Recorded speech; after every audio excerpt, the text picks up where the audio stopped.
Hey everybody, this is Dust for Listed on Gaming, starting, hopefully the beginning of a new series. We're going to be taking various matchups from various decks in Modern, mostly the ones we play, but we might cover some other decks. First one is Burn versus Izzet Phoenix, which has become probably the two primary decks on the channel. This particular one we're going with a Boros Burn list versus an Izzet Phoenix list, so this can change based on configuration of decks, whether you're playing Teamer, whether you're playing Mono Red. Obviously the dynamics would change completely differently. Teamer is a lot more closer to Izzet, but it does have things like Life Goes On and such in the sideboard that can change the matchup. So in this particular thing we're going with just a base Boros list with a slight splash for Cinder Vines and a Izzet Phoenix list, similar to Ross Merriam plays. So just for reference, this is a very similar Boros list to what I'd be referring to. Your usual Skewer the Critics list with Monster Swiftspear, Goblin Guide, Grim Lavamancer. Sideboard, this particular one has Ensnaring Bridge and Cindervines in it, as well as Path to Exile. So this is just an example. You could have other cards in your sideboard. Some people are playing Smash to Smithereens and such, but this is just an example of one deck that we've played recently on the channel. As far as the Izzet Phoenix deck, this is Ross Merriam's list from the SCG Regionals in March of 2019. So if you're seeing this list at another time, Izzet lists may have changed, depending on what's going on in the meta.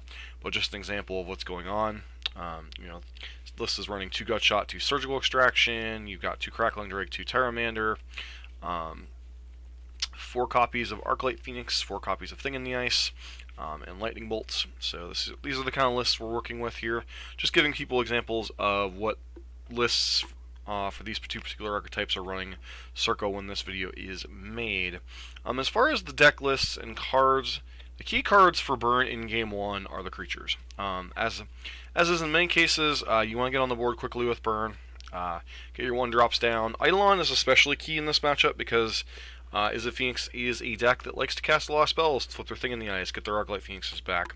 So if your opponent's taking 4, 6, 8 damage to flip a Thing in the Ice or get an Arclight Phoenix or 2 back in play, this can make it extremely difficult for them to survive long enough or to kill you quickly enough with your burn spells to finish them off.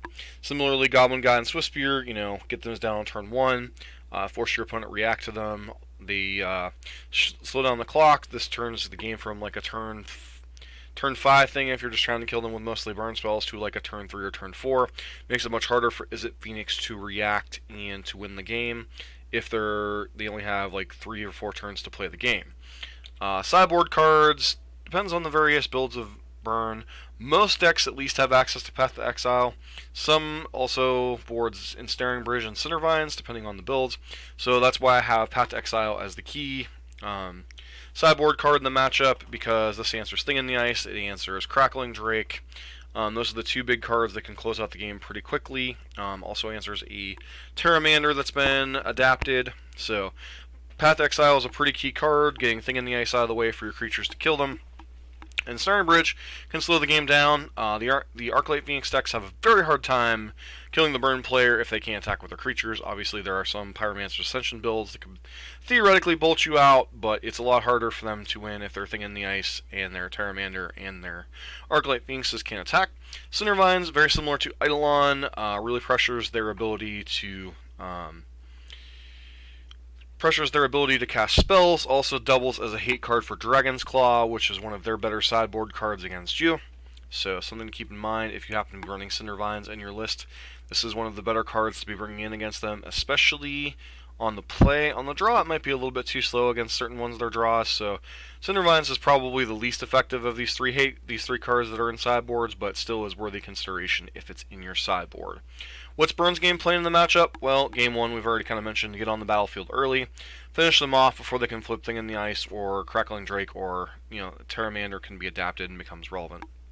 Post-board, Burn's role can be pretty fluid in the matchup depending on the things. You're still obviously wanting to be aggressive, still getting Eidolons down, but depends on what kind of thing you have in your hand. Do you have a bunch of 1-drops and a Path to Exile? You can kind of play a tempo game, clear their Thing in the Ice out of the way, continue pressuring them.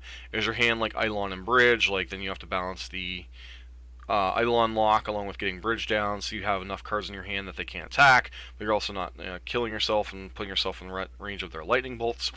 Once again, keep Thing in the ice and Drake off the table, or nullify them with Ensnaring Bridge if you have them. And the control plan gets a little bit harder if they are on the Dragon's Claw builds. Some of them, like Ross Merriam's list, don't have Dragon's Claw. So that's something to keep in mind, like if you happen to see them playing throughout the tournament, or if you happen to see like Game 2 and then you're going into Game 3 and you've seen Dragon's Claw.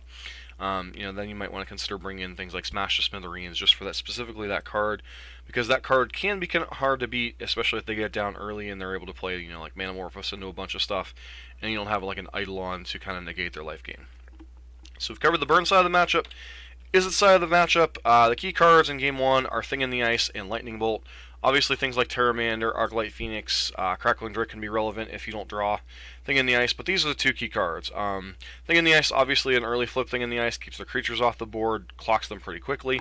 Lightning Bolt is key both to kill them and to keep their creatures off the thing.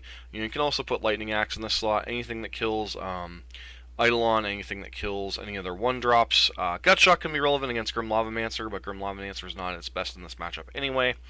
As far as their sideboard cards, Phoenix gets a lot more flexible answers, but not quite as impactful as some of Burns' hate cards. Dragon's Claw, obviously, is number 1. If you have Dragon's Claw, you're bringing this in against Burn.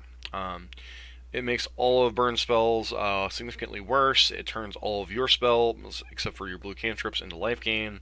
So it turns your Faithless Lootings, your Manamorphoses, your hardcast Arc-like Phoenixes, your hardcast Crackling Drakes, your Abrades, your Lightning Bolts, your Lightning Axes.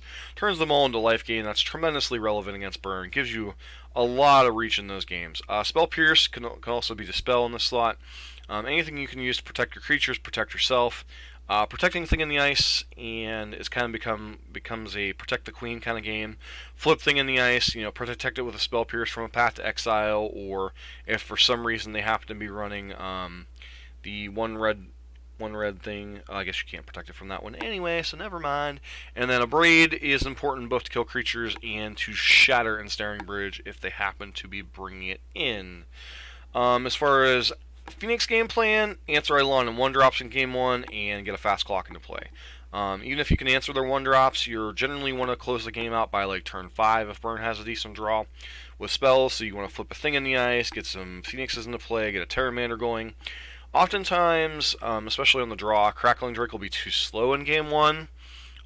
So your real focus is on adapting your Terramander, getting a couple Phoenixes into play, or flipping a quick Thing in the Ice. Post board, much the same thing. You want to answer Eidolon above all else. Get your 1-drops off the battlefield as quickly as possible. Once again, you need to establish a clock against a deck like Burn, and then use your sideboards quite effectively. Use Spell Pierce and Dispel to protect Thing in the Ice. Use your Spell Pierces and your Abrades to get Bridge off the board. And then use your Dragon's Claw, leverage it to gain some life, guy use some cushion, and that's usually how you can meet Burn. In my experience, having played both sides of the matchup and watched both sides of the matchup quite a bit, I think Burn is, I would say, pretty decently ahead Game 1, and then post-board it depends on the configurations and play draw dependent. Obviously, if Phoenix can be on the play Game 1 and somehow steal Game 1, obviously I think they're very much in the matchup. But I do think this is a matchup that, as decks are currently configured, the Izzet deck is probably a little bit behind Burn. One thing we, kind of as a side, one of the things that we talked about on the channel is that Dredge and Phoenix kind of protect each other a little bit. And one of the things to note is that Phoenix is kind of protected from Burn a little bit by specifically Dredge, because Dredge is such a rough matchup for Burn. But it's a matchup that's not unwinnable for Phoenix, but it's definitely favorable for Burn. Down below, I will link some various matches we have played on both sides of the equation, and then I will try to find a couple other matches of people playing the matchup one way or the other. But this has been Dust for Dust on Gaming. Let me know what you think of this format, whether you like these comparisons, these breakdowns, if there's any matchups in particular you want to see. I'll try to work that into the thing if this ends up being something people are interested in. As always, thanks for subscribing, giving us a thumbs up, and leaving a constructive comment down below.